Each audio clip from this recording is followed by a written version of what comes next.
Good evening and welcome to another edition of HGP Sport for today, Friday, August 22, 2014. I am Jaden Samuels. Thanks for joining us.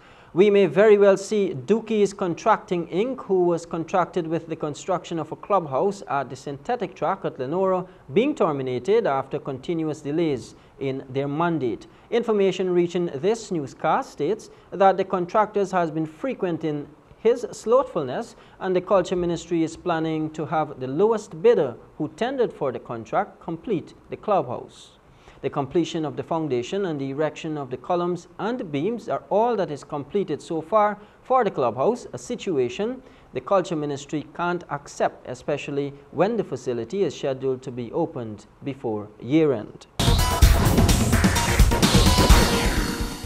Boxing news. The National Intermediate Boxing Championships have been shifted from this to next weekend due to the inclement weather. Here is that story. The event, which is slated for California Square in East Rheinfeldt, will see 2 days of heated amateur bouts featuring boxers from across the country, an event spearheaded by the Guyana Amateur Boxing Association. Speaking with HGP Sport today, President of GABA Steve Ninval mentioned that the championships has to be shifted after consistent rains over the past week.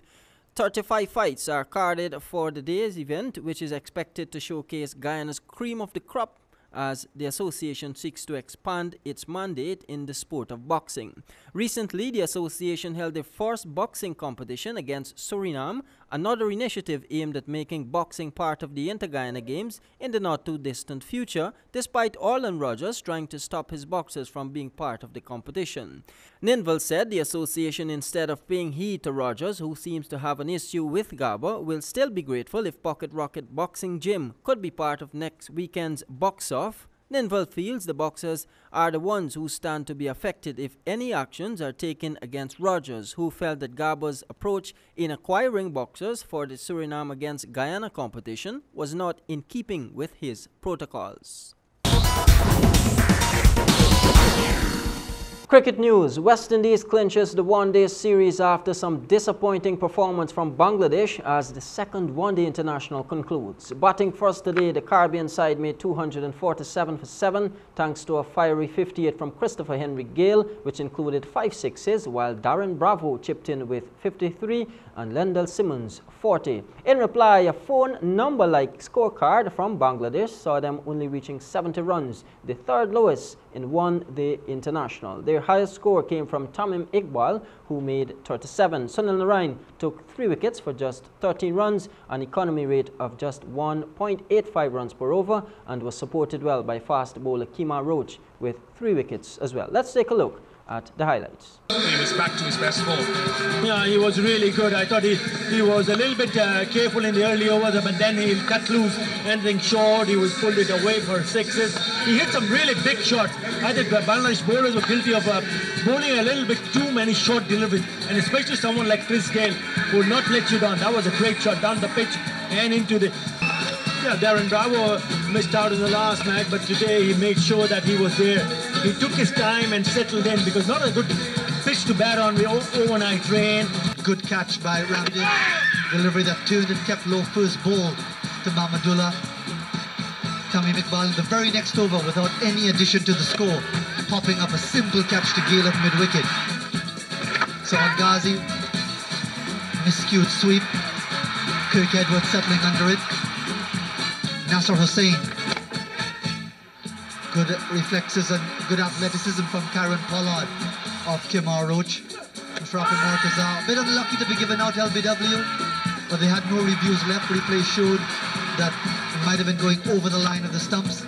And then a farcical finish with the run out of Alamin Hussain, not even in the frame. And the West Indies celebrating a victory and the fans enjoying themselves probably much earlier than they might have anticipated. The light in the West Indies camp at Queen's Park.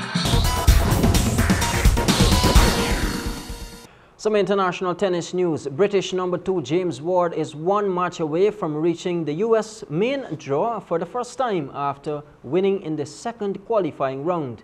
The 27-year-old Londoner claimed a hard-fought 6-4, 6-4 victory over France's Vincent Millot. He will face Radu Albert in the final round later this evening after the Moldovan beat Martin Foxovic 6-4, 3-6, 6-0. Ireland's James McGee is also through after defeating India's Yuki Bambari 5-7, 6-2, 7-5. The Dubliner, who is 195 in the world rankings, will face China's Xi Zhang for a place in the main draw. The 27-year-old is aiming to qualify for a Grand Slam for the first time in his career. Ward, meanwhile, has already played in the Australian Open, French Open and Wimbledon this year and has moved to a career-high world ranking of 131. That ends our cast for this evening. Do enjoy the weekend and join us on Monday for another HGP Sportcast. I'm Jaden Samuels. Good night.